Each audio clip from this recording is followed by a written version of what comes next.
should pop up. Drink stands maintain a sinking fund for major purchases? Yes, absolutely.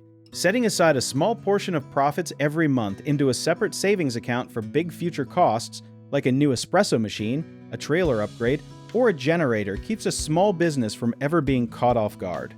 Think of it like a piggy bank that only gets used for one kind of thing. Big and expensive stuff you know is coming eventually. A pop-up drink stand runs on equipment that wears out fast. Blenders burn out, hence rip. Coolers stop cooling. Instead of scrambling for a loan or draining your checking account when something breaks, you just already have the money sitting there waiting. Most owners just dump all their earnings into one pot and hope there is enough left when disaster strikes. But separating a sinking fund means every single week you move a tiny slice, maybe 5% of sales, into an account you basically forget exists until you need it. Here's the part barely anyone talks about. Some vendors actually open a completely different bank at a different institution just so it is annoying to transfer money out on impulse, which stops them from raiding the fund for random expenses.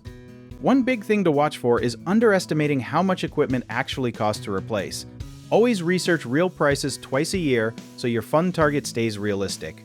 Another caution is forgetting inflation eats into savings sitting in a low-interest account, so put the fund in something that earns a little interest instead of a plain checking account. Lastly, a lot of owners mix personal and business sinking funds together, which gets messy fast, so keep it strictly separate and labeled clearly.